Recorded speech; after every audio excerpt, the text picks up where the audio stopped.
So when I pushed Bruce in terms of, I was trying to tease away and trying to find out why is it that you have a different perspective to Richard Dawkins. So in an interview a few months ago, I asked him that, look, he likened you to Neville Chamberlain. Is it the case that Richard Dawkins' epistemology is your theory of knowledge, how you arrive at what you believe to be true? Is it that his epistemology is basically scientistic, not scientific, scientistic, affected by scientism, this excessive worship of science, this excessive confidence in science, this over-reliance on science for things which are not scientific? Because there are things which are non-scientific, there are things which are rational, which can never be proven scientifically.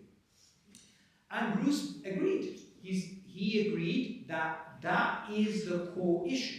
Because Bruce, as a philosopher, is somebody that's going to look at reason, he's going to look at things from a broad perspective, he's going to look at mathematics, logic, metaphysics, morals, values, these things. He's not just going to try and reduce everything to science.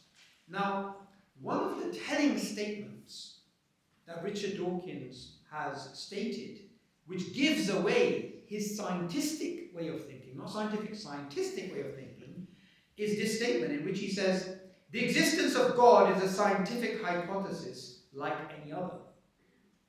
Now that's pretty ridiculous, because for first things, science deals with the application of reason to the natural world. Science deals with the physical, with the empirical, with the measurable. God, by definition, is transcendent. That's why God has been the subject of discussion amongst theologians, philosophers, and it's not been the subject of scientific inquiry. So to state that God can be falsified in the same way we can falsify a particular scientific theory is somebody who is only going to come out from somebody who's actually suffering from some form of scientism, right? Now, the first thing I want to point out, which philosophers have pointed out, and other critics have pointed out to the God Delusion's 6 points and the conclusion, in which he says that God certainly almost doesn't exist, is that in those 6 points, Richard Dawkins is only really trying to deal with the design argument. Okay? Even if he is right, he's only dealing with the design argument. But there are many arguments for the existence of God. There is the argument from contingency. There's the cosmological argument. There is the moral argument. There's the argument from consciousness. So there's many different arguments apart from the design argument. So immediately, there's a big F that we need to put on that page. Page 156 to 157, the central argument. You put a big F there because it's failed to account for the other theories, even if he happens to be right. So that's a good enough reason for us to understand Richard Dawkins is wrong when it comes to the God Delusion, but it gets better, and I'm going to show you guys how. Darwin himself, Charles Darwin, if evolution led to atheism, then surely the man behind Darwinian evolution, the man who originated it, he would be an atheist. But Darwin was not an atheist. Darwin started out as a Christian, and interestingly a Unitarian Christian.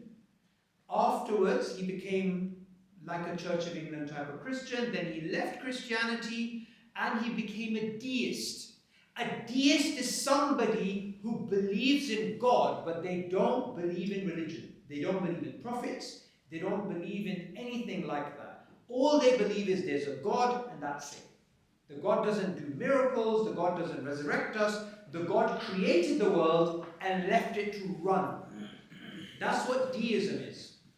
Darwin was a deist when he pushed for the origin of species, when he published it, when he argued for it in 1859, when he's at the Royal Society and he's explaining his theory. What is he doing at that time metaphysically? He still believes in God. So Darwin was not an atheist.